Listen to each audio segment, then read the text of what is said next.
And it is, let me see if I can just get the PDF, because of course it's not pulling up right now. And the Ray Epps deposition, if you actually read it in its entirety, let me see if I have it over here. I'll pull it up. If I can't grab it in 2 seconds, then we'll pull it up later. But all right, so we'll go back, we'll pull it up later. But the actual deposition, it's so poorly conducted that you can't tell. And they asked him such bad questions that you just really can't tell what's happening. Anyways, shortly after leaving the Capitol grounds, Epps gave an interview to an unknown individual, which was recorded. Epps assented to the interviewer's statement. So here's what somebody else said about Epps. So you're saying you were marching down there, and it's one more thing that we as patriots can do to show those elected officials, look, we didn't just come out here to jump around and yell and scream. We came here to be visible. We came here to make a point, and that's right where you are, right? That's exactly what you're saying. You want these guys to know, right? On January 6th, the FBI posted online a number of photographs of persons of interest who were involved in violence at the Capitol, made mention of many times here. Photograph number 16 depicted Epps speaking to Samsel just before Samsel breached the crowd. This is the tweet.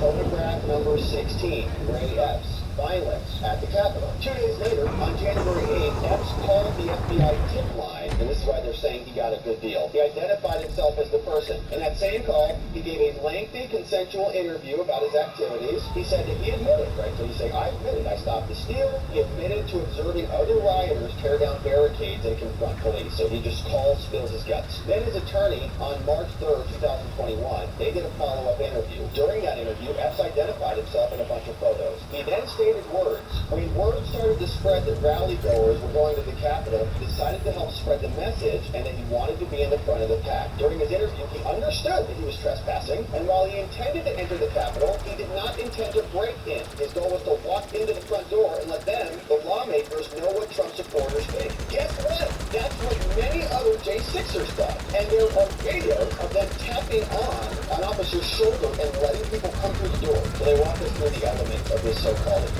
Ray Epps knowingly and voluntarily against all the elements of disorderly conduct. They say Ray Epps admitted knowingly and with the intent to impede and disrupt the orderly function of government, entered restricted buildings and grounds, knowing the vice president would be there. All of this respectfully submitted by Matthew M. Graves. Signed off on by the attorney Michael M. Gordon. And so this is the deal. Ray Epps will be immunized for all of this conduct, all right? And he's not going to be charged for anything. That's why they fed this up to the brim, just to make sure it's all encompassing. And that is what happened in court. Now, there were a couple items of release conditions, very minor things here I'll just show you. They say that Ray Epps, it is ordered that he must not violate the law. He must cooperate with the DNA sample. They say the defendant here must advise the court if he's changing his residence. He needs to appear at another date and time. They say Ray Epps, he's got a couple things. Submit to supervision and a supervision report by the probation people. Surrender his passport is something he's got to do currently. Not obtain a passport and not follow the restrictions on personal travel. We can't see what those are. No firearms for Ray Epps. Not possess a firearm as part of his release conditions. And stay away from the District of Columbia unless for court or pretrial business or to meet with counsel. Can't go back to D.C. So all of this was waived and signed off on. The defendant has been ordered released. This was all signed off on by the Judge Boasberg. And if there's violations, there will be repercussions for that.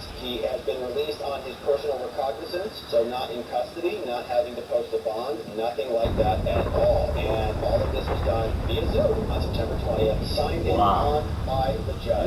So that is Ray Epps. Pretty simple plea deal. And we know that there are some serious questions about this. Merrick Garland was in front of Congress, and we've heard this clip from Thomas Massie talking about this real big problem that we've got with this entire investigation. How many federal agents were in the crowd? Why don't we know the number? Why are there double standards in justice? Why does Adam Kinzinger say that Ray Epps is a hero, but all the other people are insurrectionists? Ray Epps gets no jail. I'm going to guess he gets probation. The reason I think he gets probation while we're here is because the next sentencing proceeding is going to happen on December 20th at 10 a.m. But they've also waived their appearance in person at that hearing, which means the judge is just going to say, you get probation, right? If you're sentencing him to jail or something like that, or a term of prison, he would be taking him into custody at that time. The fact that they're waiving this means he's not going into custody. So the question is, why these double standards? Maybe Ray Epps was not not a Fed, maybe he's not a federal agent on their payrolls or as a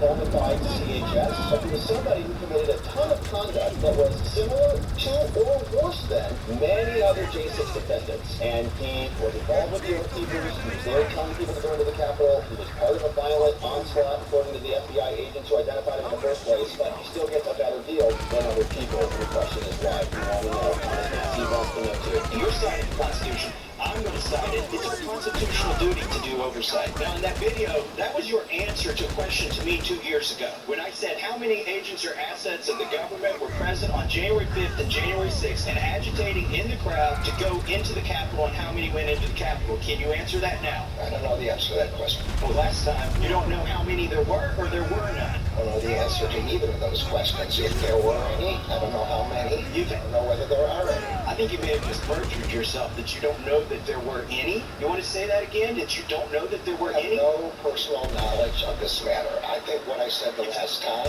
You've had 2 years to find out, and today, by the way, that was in reference to Ray Epps, and yesterday you indicted him. Isn't that a wonderful coincidence? On a misdemeanor. Meanwhile, you're sending grandmas to prison. You're putting people away for 20 years for merely filming. Some people weren't even there yet. You've got the guy on video. He's saying go into the Capitol. He's directing people to the Capitol before the speech ends. He's at the site of the first breach. You've got all the goods on him, 10 videos, and it's an indictment for a misdemeanor? The American public isn't buying it. I yield the balance of my time to Chairman Jordan. May I answer the quote? That is Merrick Garland, and he, of course, is not going to give us any answers to any of that. So Ray Epps goes and completes a plea deal. No jail time coming for that. We'll see what the sentencing